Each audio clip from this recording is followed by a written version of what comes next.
ఒకసారి ఏంటి మొదటి రాజుగ్రంథము 3వ అధ్యాయము 4వ వచనం నుంచి 13వ వచనం ఒకసారి చదువుతారా? గిబియోను ముఖ్యమైన ఉన్నత స్థలమై ఉండెను కనుక బలులు నర్పించుటకై రాజు అక్కడికి పోయి ఆ బలిపీఠము మీద 1000 దహన బలులను అర్పించెను. గిబియోనులో యెహోవా రాత్రివేళ స్వప్నమందు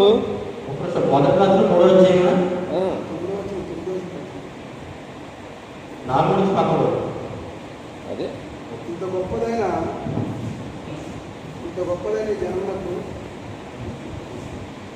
నేను నీకు దేవుని ఇచ్చుట నీకు ఇష్టమో దాన్ని అడుగుమని దేవుడు అతనితో సెలవీయగా సొలొమోను ఇలాగ మనం చేసాను, నీ దాసుడును నా తండ్రి అయినా దావీదు నీ దృష్టికి అనుకూలంగా నడిచెను, సత్యమును నీతిని అనుసరించి యథార్థమైన మనసు గలవాడే ప్రవర్తించెను. కనుక నీవు అతని ఎడల పరిపూర్ణ కటాక్షపరిచి ఈ దినమున ఉన్నట్టుగా సింహాసనం మీద తన కుమారుని కూర్చుండబెట్టి అతని యందు మహాకృపను చూపినాడు.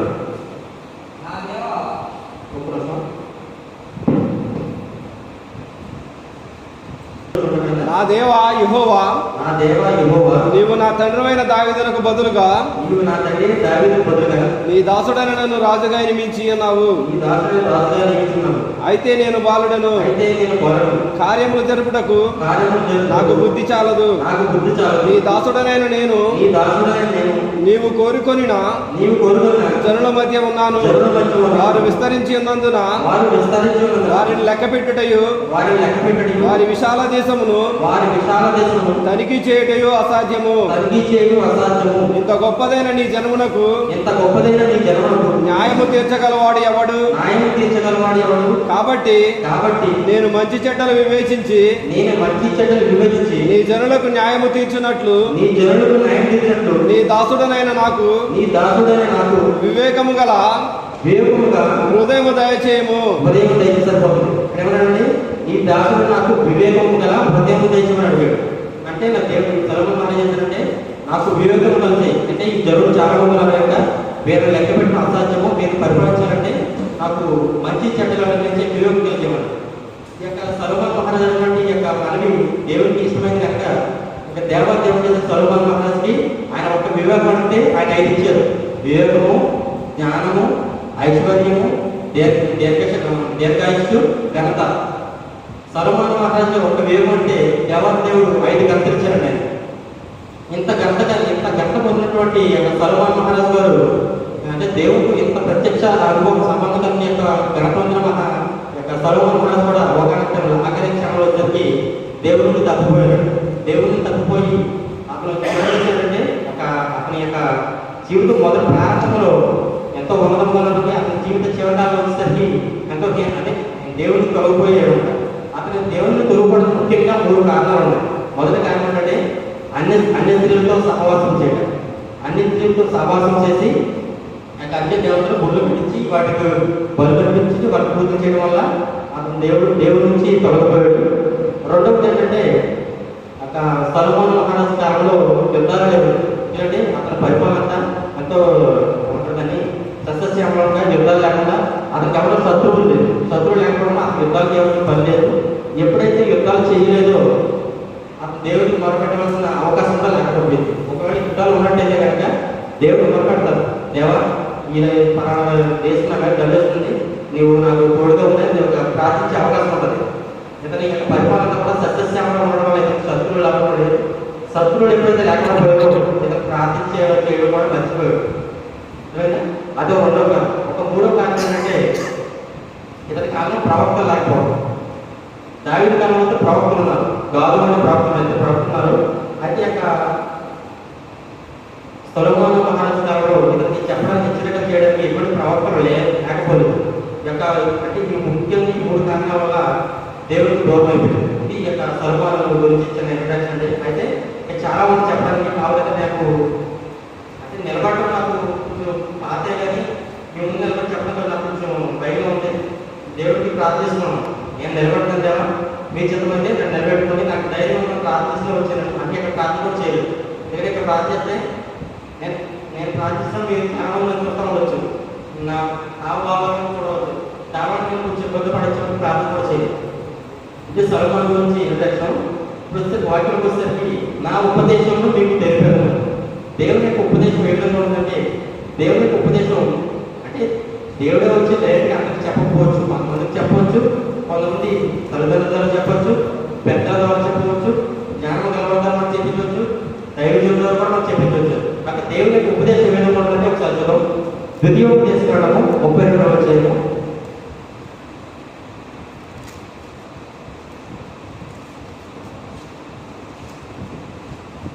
ద్వితీయోపదేశకాండము 32వ అధ్యాయము 2వ వచనం. నా ఉపదేశము నా వలనే వానవలే కురియును, నా ఉపదేశము వానవలే కురియును, నా వాక్యము మంచు వలెను, నా వాక్యము మంచు వలెను, లేతగడ్డి మీద పడు చినుకుల వలెను, పచ్చిక మీద కురియు వర్షము వలెను ఉండెను. వర్షము వలె ఉండెను. యొక్క దీన్ని చూసుకున్నట్లయితే దేవుడి వాక్యం ఏం చెప్తుందంటే, ఒక మొదటి 2 వచనం 2వ వచనం చూసినట్లయితే 2 లైన్లు నా ఉపదేశం వాన వలె కురియును.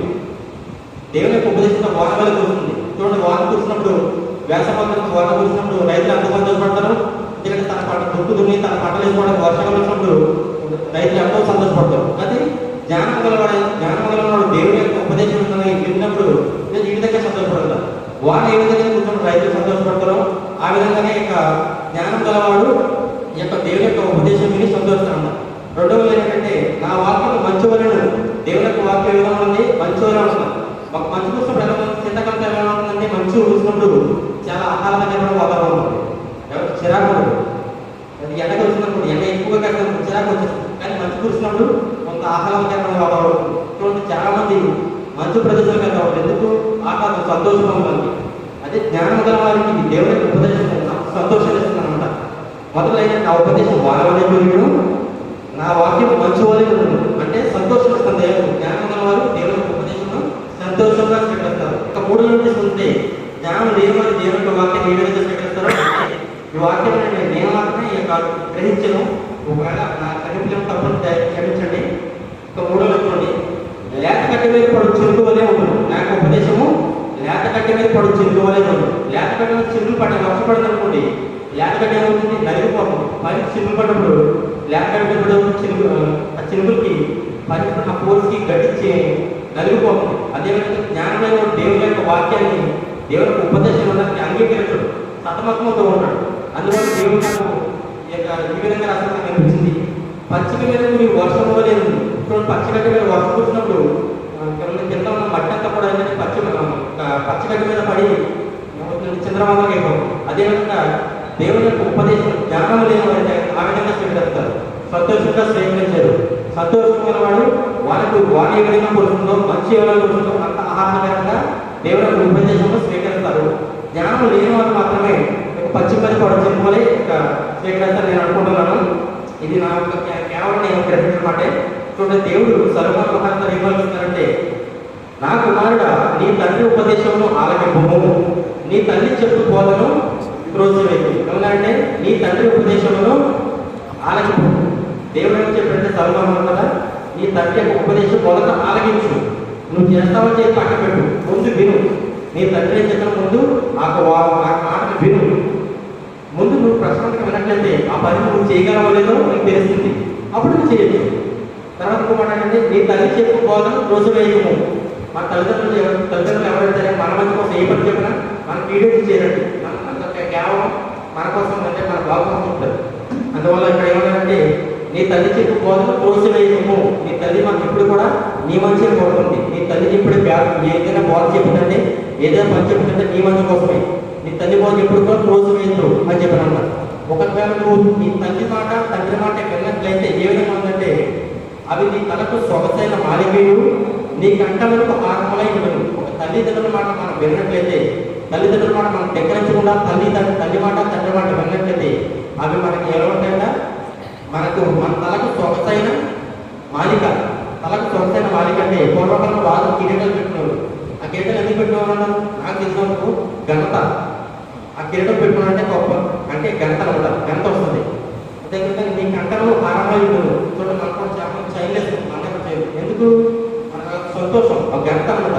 అదేవిధంగా తల్లిదండ్రుల మాట మనం విన్నట్లయితే మన తలకు సొగసైన మాలిక, మన కంఠములకు సొగసైన ఆరంభమే. మనకు అవి ఎంత నిండుగా ఉన్నాయో, ఎంత ఘనత చేస్తాయి ఈ ఆరంభం. అదేవిధంగా తల్లిదండ్రుల మాట విన్నట్లయితే కూడా అదేవిధంగా ఘనత వస్తుందని కూడా సొలొమోను మహారాజు తెలియజేస్తున్నారు. అదేవిధంగా నా కుమారుడా, పాపులు నేను ప్రేరేపంగా నువ్వు వారితో వెళ్ళకు.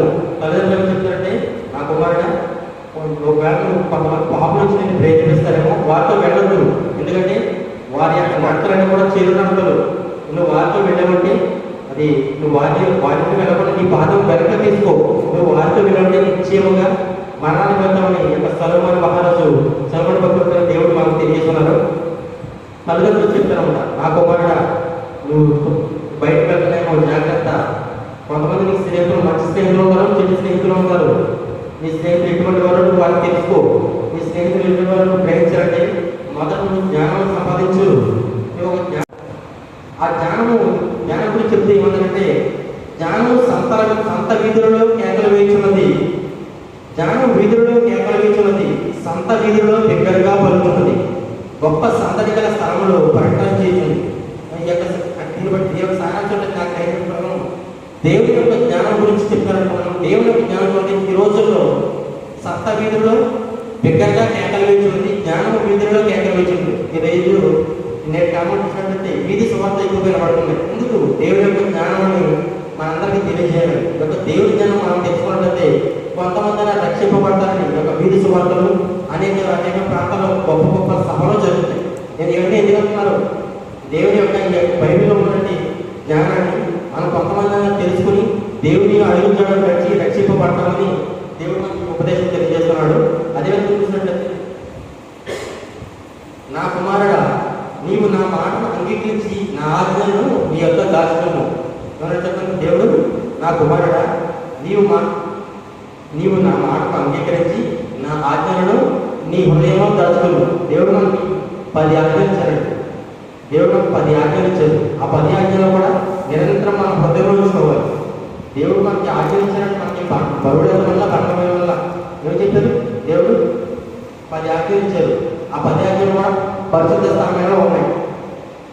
మోషేకి దేవుడు ఏమి ఉపదేశం చేశారంటే, ప్రత్యక్ష గుడారం కట్టమని. ఆ ప్రత్యక్ష గుడారం కట్టి దాని ఒక మందసం తయారు చేయమని. ఆ గుడారం దేవుడితో తయారు చేయాలి, మందసం ఏ కట్టలో తయారు చేయాలి, ఎంత ఎక్కువ ఉండాలి, ఎంత పొడవు ఉండాలని ఉపదేశం చేశారు. ఆ ఉపదేశం ప్రకారం మోషే చేశారు. మోషే గారు ఒక మందసం చేసి ఆ మందసం దేవుని యొక్క 10 ఆజ్ఞలు పెట్టారు. ఆ మందసం ఈ స్థలాన్ని నాకేమో నాకు నేను తెలుసుకోలేకపోయాను. కానీ ఇప్పుడు ఈ భాగాన్ని పరిశుద్ధమైన స్థలం, దాన్ని ఎక్కడ అతి పరిశుద్ధమైన స్థలం అని నేను అనుకుంటున్నాను. మందసం పెట్టుకోవడం ఈ పరిశుద్ధమైన అతి పరిశుద్ధమైన స్థలంలో పెట్టుకోవడం. ఆ పరిశుద్ధమైన స్థలంలోనే 10 ఆజ్ఞలు పెట్టుకోవడం కట్టబడి ఉన్నది మోషే గారి కాలంలో. అదే మనకు కూడా అతి పరిశుద్ధమైన స్థలంలో 2 బోర్డులు 10 ఆజ్ఞల గురించి, దేవుని యొక్క ఆజ్ఞల కోసం. ఆ దేవుని యొక్క ఆజ్ఞలను అన్ని కూడా మన మంచి కోసమే. దేవుడు ఏది మన గొర్రెల పోయి వల్ల, బండల పోయి వల్ల 10 ఆజ్ఞలు నిర్గమకాండంలో ఉంటాయి. నిర్గమకాండంలో ఉంటాయి 10 ఆజ్ఞలు. దయచేసి ఒకసారి చదవండి. దీంట్లో ఒకటి చెప్తాను. దేవుడు ఏమనంటే, నీవు దీర్ఘాయుష్మంతుడు ఉన్నట్టు నీ తల్లిని తండ్రిని సన్మానం అన్నారు. ఓకే, మన దీర్ఘాయుష్మంతుడు అవ్వాలంటే మన తల్లిని తండ్రిని సన్మానించాలి. అంటే దేవుడు వాక్యం ఆజ్ఞంగా 5, 6 ఉంటాయి. కానీ నేను ఉపయోగించిన తల్లిదండ్రుల కోసం తల్లి, తండ్రి, గురువు, దైవం. మనకి ఎవరు చెప్పినా సరే మొదట దైవం కానీ మొదటి గురువు కానీ తల్లి. మనం ఎవరికైనా మన బిడ్డలకి చిన్న పెట్టినప్పుడు తల్లి మొదలుగా ఎక్కువ ఉంటాడు. కాబట్టి తల్లి దేవుడి విషయాలు చెప్పినా, చదువు విషయాలు చెప్పినా, మంచి విషయాలు చెప్పినా తల్లి శిశువుకి మొదటి గురువు, మొదటి దైవం. అందుకోసం నేను ఆ విషయం తీసుకున్నాను.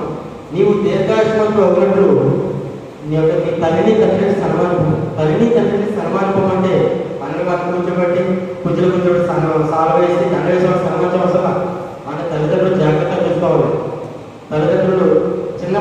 ఏ విధంగా అనిపించారో వాళ్ళు పొదిమి వచ్చేసారు. పొదిమి తరంలో మన తల్లిదండ్రులు మనం కూడా అదే విధంగా చూసుకోవాలి. దేవుడు మనకి ఏం చెప్పాడు? నీ తల్లి జాగ్రత్తగా చూసుకోమన్నాడు. అందుకని వారికి ఏమో అనిపెట్టు ఇదిపెట్టు, వారిని అంటే బంగారంతో పెట్టుకొని వారిని ఏమన్నారని నిత్యము పూజించి చెప్పాల. తల్లి తండ్రిని సమానించమంటే నీ తల్లి తండ్రి వారి చివరి గడియలలో వారి జాగ్రత్తగా చూసుకోమని చెప్పాడు. అదేవిధంగా ఇంకోటి చూడండి, ఇంకో మాట ఏమంటారంటే, నా కుమారుడా నా ఉపదేశమును మరొకము, నా ఆజ్ఞలను హృదయపూర్వకంగా వేయను. ఎవరంటే దేవుడికి 10 ఆజ్ఞలు కదా, ఆజ్ఞ మనము ఏదో మా ధైర్యం చెప్తారు మనం విని తీరకూడదు. దేవుని ఆజ్ఞలు మనం హృదయపూర్వకంగా వెళ్ళాలన్నమాట. మన హృదయం నుండి మోసకరమండి, మన హృదయం నుండి జీవధారణ లేదు. అన్నిటికంటే ముఖ్యంగా మన హృదయాన్ని జాగ్రత్తగా కాపాడుకోవాలన్నమాట. అర్థమైందా? మన హృదయం అనేకమైన ఆలోచనలు పుడతాయి, మంచి ఆలోచనలు పుడతాయి, చెడు ఆలోచనలు పుడతాయి. అయితే జ్ఞానమైన వారు ఏం చేస్తారంటే చెడు ఆలోచన విసర్జించి ఒక మంచి ఆలోచన స్వీకరించి దేవుని యొక్క మార్గంలో నడుస్తారు. అంటే దేవుడు అంటే కాబట్టి అన్నిటికంటే ముఖ్యంగా నీ హృదయమును భద్రముగా కాపాడుకుంటారు. ఎందుకంటే నీ స్నేహితులు ఉన్నారు, నీకు మంచి స్నేహితులు ఉన్నారు, చెడు స్నేహితులు ఉన్నారు. ఈ యొక్క చెడు స్నేహితులు ఉన్నారేమో నీ హృదయం జాగ్రత్తగా కాపాడుకో. నీ హృదయం వారు పాడు చేస్తారేమో వారిని దూరంగా వెళ్ళిపో, నీ హృదయం కాపాడుకో. మూర్ఖపు మాటలు నీ హృదయంలో నుంచి నీ నోటి నుంచి రాయకు. నీ హృదయంలో మూర్ఖపు మాటలు పుడతాయి, అవి మన నోటి నుంచి వస్తాయి. దేవుడు అందుకే నీ హృదయం జాగ్రత్తగా కాపాడుకోవాలన్నమాట. దేవుడి యొక్క జ్ఞానం సంపాదించుకున్నాడు. ఇంకో మాట ఏమంటే, నా కుమారుడా యెహోవా శిక్షను తృణీకరింపవద్దు, ఆయన గద్దింపులను విసుకోవద్దు. అర్థమైందా? దేవుడు మనం ఏదైనా ఒక్కొక్క సమయంలో శిక్షిస్తాడు. శిక్షించడం అంటే మనమంతా మానవులు ప్రతిరోజు మనం దేవుడి సన్నిధికి వస్తాం, దేవుని వాక్యం ప్రతిరోజు క్రమతత్వంలో వస్తాం. అయినా సరే మనం ఏదో చిన్న అనారోగ్యం వస్తుంది. అనారోగ్యం వచ్చినప్పుడు మనం ఏమంటే నేను ప్రతిరోజు ప్రార్థనకి వెళ్తాను, దేవుని వాక్యం వెళ్తాను, దేవుని వాక్యం చదువుతాను. ఆయన దేవుడు ఎందుకు ఆరోగ్యం పెట్టిన దేవుడు మనం గుర్తిస్తాం. అదే అక్కడ ఇక్కడ నా కుమారుడు యెహోవా శిక్షను తృణీకరించవద్దు. ఇటువంటి యొక్క చిన్న చిన్న అపాయం వచ్చినప్పుడు దేవుడు కుమారుడు తృణీకరించవద్దు, ఆయన గద్దింపునకు లోబడు. ఇవన్నీ ఇక్కడ పెట్టారంటే అది నీ యొక్క మేలు కొరకే. తండ్రి తనకు ఇష్టమైన కుమారుని గద్దించిన రీతిగా యెహోవా తను ప్రేమించిన వారిని గద్దించును. తండ్రి ఎవరైతే మన సంవత్సరం మన కుమార్తెలు ఉంది, మన పిల్లలంటే మనకి ఇష్టం కాబట్టి వాడు చిరుమార్గంలో వెళ్ళకుండా చేస్తాం, మనం వాడిని గద్దిస్తాం. అవునా? ఎవరైనా సరే కుమారుని కూడా గద్దిస్తాం. ఎందుకు? వాడు చిరుమార్గంలో పోకుండా వాడు ఉన్నతమైన శక్తులు బాగా చదువుతుంది, ఉన్నతమైన శక్తులు అధ్యస్తాడు. దేవుడు కూడా అంతే. దేవుడు కూడా దానికి ఎవరైతే ఇష్టమో ఆ దేవుడు మాటనే వాళ్ళ బిడ్డల్ని దేవుడు చిన్న చిన్నగా శిక్షిస్తాడు. దానికోసం మన దేవుడు ఎప్పుడు కూడా తృణీకరింపకూడదు. తనకి ఇష్టమైన కుమారుని తండ్రి ఏ విధంగా గడుపుతాడో తనకి ఇష్టమైన భక్తులు కూడా దేవుడు కూడా చిన్న చిన్న అపాయం ద్వారా ఈ విధంగా చేయిస్తారన్నమాట. ఈ విషయం నాకు వాక్యం నాకు చిన్న మాట వచ్చింది. ఏంటంటే అటువంటి విషయం ఈ మధ్యకాలం వచ్చింది. నాకు ఈ మధ్య రీసెంట్గా నాకు అందరికీ తెలుసు, కిడ్నీకి ఆపరేషన్ హాస్పిటల్ పెట్టకపోతున్నప్పుడు మా అన్నగారికి ఫోన్ చేశారు. మా అన్నగారికి ఫోన్ చేస్తే నేను మాట్లాడాను కాబట్టి ఇద్దరు మా ఆవిడ మాట్లాడింది. మా ఆవిడ మాట్లాడినప్పుడు ఆయన మా అన్నగారు మాట్లాడారు. ఏదో మాట్లాడుతూ జాయిన్ 10 సంవత్సరాలు అయింది. జ్వరం నేను ఎప్పుడు చూడలేను. చాలా మంది నాకు ఈరోజు ఉండడం జ్వరం చదివిపెట్టాడు, కానీ జ్వరం ఎప్పుడు నాకు ఉండదు. ఏదైనా పనుంటే నాకు జ్వరం అని మాట్లాడతాం, కానీ లేకపోతే పనులు ఏదో కారణం ఇప్పుడు మానలేదు. ఇంకా మీరు ఎవరైనా సంతకం వచ్చిందంటే మా ఆవిడ మాట్లాడుతుంది. ఏమంటే మేము కూడా ఎప్పుడు కూడా మా ఆయన ఒకేలా కానీ నా 10 సంవత్సరాలు ఎప్పుడు ఇలా చూడలేదు. దేవుడు ఎప్పుడు మనకు ఈ శక్తి పెట్టాడు. ఆ మాటకి మా మామగారు ఏమంటే సార్ అయితే కానీ అయ్యుండే ఆయన మాట్లాడు తప్ప ఎప్పుడో మాట్లాడకూడదు. దేవుడు మనకు శిక్ష పెట్టాడంటే ఇంకా పెద్ద శిక్షను తప్పించి ఇది పెట్టాడేమో అంటే తప్ప దేవుడు ఎప్పుడు కూడా ఎప్పుడు మాట్లాడకూడదమ్మా. ఏమో ఇంకా కరెక్ట్ రాకపోయి దేవుడి జీవితాల్లో తప్పించాడేమో అన్నాడు దేవుడు. ఆ మాట వినగా తర్వాత నా భార్య నాకు ఎప్పుడు చెప్పలేదు, కానీ తర్వాత రీసెంట్ ఇంకో వచ్చింది. అదేవిధంగా నా భార్య కూడా నాకు ఆపరేషన్ చేసిన 13 రోజులు నా భార్య కూడా ఆపరేషన్ చేసినప్పుడు నేను చాలా తక్కువన్నప్పుడు నేను ఇంటర్మీడియట్ తెప్పించేటప్పుడు నాకు 5 స్నేహితులు మేము 5 చాలా కలిసి ఉండేవాళ్ళు. ఏ విషయమైనా వాళ్ళకి మా ఇంటి వాళ్ళకి ముగ్గురు బాయ్స్, ఇద్దరు లేడీస్. అయితే నాకు మా మిస్సెస్ ఆపరేషన్ గొప్పతో ఉండి ఒక స్టాటస్ వచ్చారు. ప్రైజ్ కార్డు స్టాటస్ పెట్టినప్పుడు వెంటనే ఆ స్టాటస్ చూసి వెంటనే ఒకసారి చిన్న అన్నయ్య అంటే అమ్మాయిని ఫోన్ చేస్తున్నారు. అన్నయ్య ఏమైందంటే బాగా ఆపరేషన్ బాగా అయితే నాకు ఒక జరిగింది. ఊరికి అర్థం చేసుకున్నాను. అంటే ఆమె కూడా యాక్చువల్గా ఆమె కూడా అంజురాలే, హ్యాండిక్యాప్ అమ్మాయి. అయితే ఆమె కూడా అంజురాలే. నేను హాస్పిటల్ ఉన్నప్పుడు నాతో ఏం చెప్తుంది అన్నయ్య, నువ్వు ఉన్నది నీ బాధ వచ్చింది, నీకు వెనకాలంటే బాధ వచ్చిందా, నువ్వు ఒకవేళ దేవుని నీ మనసులోనే చెప్పుకుంటామని ఎప్పుడు అబ్బాయి చేయొద్దు. దేవుడు ఎప్పుడు మాట్లాడదు. ఎందుకంటే దేవుడు మనం తప్పించాడు. పెద్ద శిక్ష నాకు చిన్న శిక్ష దేవుడు మనకు తెలిసిన మేలుకోరు. కాబట్టి దేవుడి మనసులో కూడా ఎప్పుడు కూడా దేవుడిని దూషించలే ఆలోచన ఎప్పుడు కూడా రావచ్చు. నిజంగా వాళ్ళు అన్యులే కానీ నా మనసులో ఒకవేళ అటువంటి ఆలోచన వచ్చినేమో, సాధన తప్పించలేమో, వాటి ద్వారా నాకు తెలియజేశారు దేవుడు. అందువల్ల నేను ఈ మాట చదువుకున్నప్పుడు నాకు ఏ మాట గుర్తొచ్చు. ఎందుకంటే వాళ్ళు అన్యులైనప్పుడు కూడా దేవుడు ఎప్పుడు కూడా అమ్మ దేవుడు ఎప్పుడు కృణిగా చూడదు. పెద్దలు నాకు చెంది వచ్చి దేవుడిని రక్షించడానికి పెద్దలు ఒకవేళ పెద్దలతో పెంచాడు. నువ్వేమైపోతావు, అందుకే దేవుడు పెద్దలు తప్పించనిచ్చాను. ఆ మాట నాకు చాలా సంతోషించింది అనమాట. ఆ మాట గుర్తొచ్చింది. అదేవిధంగా ఇంకో మాట ఏంటంటే, నా ఆజ్ఞలను గైకొనేలా నీవు బ్రతుకుతువు, జ్ఞానము సంపాదించుకోను, బుద్ధి సంపాదించుకోను. దేవుని యొక్క ఆజ్ఞను మనం గైకొనగా మనకు దీర్ఘాయువు కలుగుతుంది. దేవుని ఆజ్ఞలను నడుచుకుంటే మనకు సుఖమైన జీవితం కలుగుతుంది. అదేవిధంగా దేవుని యొక్క జ్ఞానం మనం సంపాదించుకుంటే దేవుని యొక్క జ్ఞానం ఏమన్నా దేవుని జ్ఞానం యొక్క కుడి చేతిలో దీర్ఘాయువు, దేవుని యొక్క జ్ఞానం మనం సంపాదించుకుంటే దేవుని యొక్క కుడి చేతిలో దీర్ఘాయువును, దాని యొక్క ఎడమ చేతిలో గంట ఉండదు. మనం జ్ఞానం సంపాదించుకుంటే మనకు దీర్ఘాయువు కలుగుతుంది, గంట కూడా జరుగుతుంది అనమాట. దాని మార్గములు గమ్య మార్గములు, దాని త్రోవలను క్షేమకరములు. మన యొక్క దేవుని యొక్క ఉపదేశములు విని దేవుని యొక్క జ్ఞానం ఆజ్ఞలు భయపడి దేవుని యొక్క జ్ఞానాన్ని సంపాదించి ఆజ్ఞల ద్వారా ఆ జ్ఞానం ద్వారా మనం నడుచుకున్నట్లయితే మన మార్గం గమ్యమైన మార్గములు, మన త్రోవలను క్షేమకరమ మార్గం తీసుకెళ్ళడం. ఈ యొక్క దేవుని యొక్క ఉపదేశం వినడం వల్ల, దేవుని యొక్క ఆజ్ఞలు గైకొనడం వల్ల, దేవుని యొక్క జ్ఞానాన్ని సంపాదించడం వల్ల మనకు దేవుడు ఏమంటే క్షేమకరమైన జీవితాన్ని ప్రసాదిస్తాడు. మనం జ్ఞానం సంపాదించినప్పుడు ఏమవుతుందంటే, జ్ఞానం సంపాదించిన తర్వాత మనకి ధనం వస్తుంది, మనకి ఘనత వస్తుంది. ఇవన్నీ సంపాదించిన తర్వాత మేలు చేయడం నీకు చేతనైనప్పుడు నీ పొరుగున దాన్ని చేయకుండా వెనకము.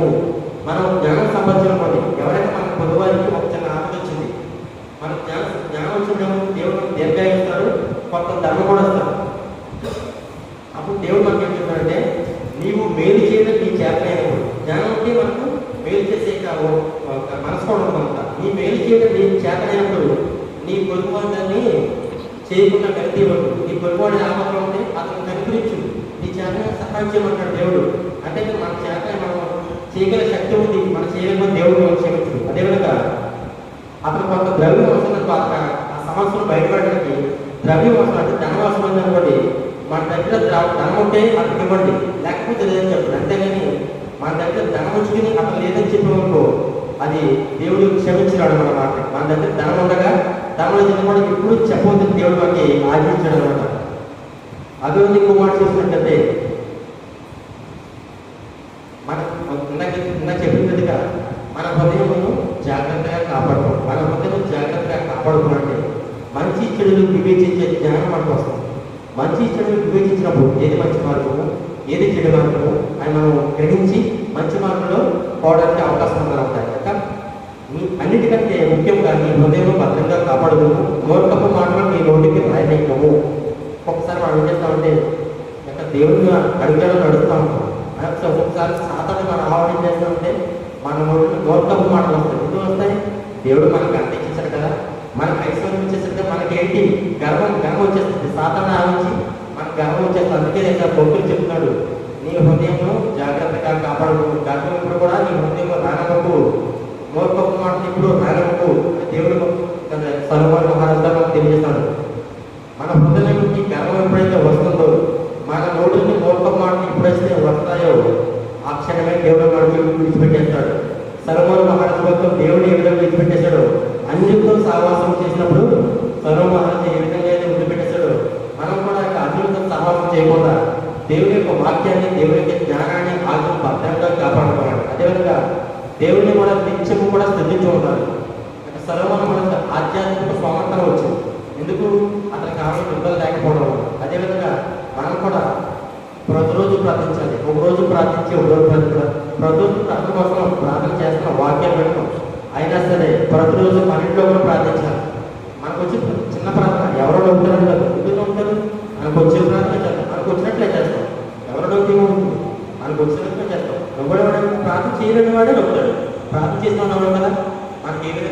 ఆ విధంగా నీ కుటుంబంతో ప్రతిరోజు ప్రార్థించు. అప్పుడు దేవుని యొక్క జ్ఞానము, దేవుని యొక్క దేవుళ్ళని మనకు వెలుగు వస్తాయి. అదేవిధంగా దేవుని యొక్క జ్ఞానాన్ని మనం సంపాదించి ఈ యొక్క సల్మాన్ మహారాజు ఏ విధంగా అయితే గొప్ప జ్ఞానం పొందాడో, దేవుడికి ఇష్టం అన్నాడు, అటువంటి భాగ్యాన్ని మన మాత్రం కూడా దేవుని పొందుకోవాలని ఆశిస్తూ ఈ యొక్క మాట దేవుడు దీవించడు కాక ఆమె. అదే ఇంకో మాట కంటే కింద ఇంకో మాట కూడా ఉంది, నా మాట అగ్గివంటిది. నా మాట అగ్గివంటిది. ఈ యొక్క మాట ఇర్మియా 23:29 ఉంది. అంటే ఆ మాట నేను చెప్పడానికి సరిపడి లేకపోతే దాన్ని కూడా ధ్యానించాలని, ఆ మాట నా మాట అగ్గివంటిది కాదా, బట్టలు పక్కలకి గుర్తుపట్టింది కనుకుంది. దాన్ని కింద చదువుకుంటే ఈ యొక్క ప్రదేశంలో ఎవరైతే దైవజనులుగా నిలబడి ఎవరైతే వాకి చెప్తారో వారి కోసం భయపడింది. అందువల్ల నేను చెప్పడం అర్థం కాదని నేను నిర్వహించుకున్నాను. ఒక మాటతో నేను ముంచేస్తాను. దేవుడు వాక్యాన్ని దీవించాక దయచేసి మీ యొక్క ఈ గ్రహించిన వాక్యాల్లో దయచేసి ఏమైనా తప్పు ఉంటే మీరు నాకు తెలియజేయండి. నేను ఇక్కడ ఏమో అనుకోవడం, ఎందుకంటే తప్పు ఉంటే నేను దాన్ని నెక్స్ట్ టైం సరి చేసుకొని ఇంకా ఎక్కువగా ప్రిపేర్ అవుతాను. దేవుడి వాక్యాన్ని దీవించాను.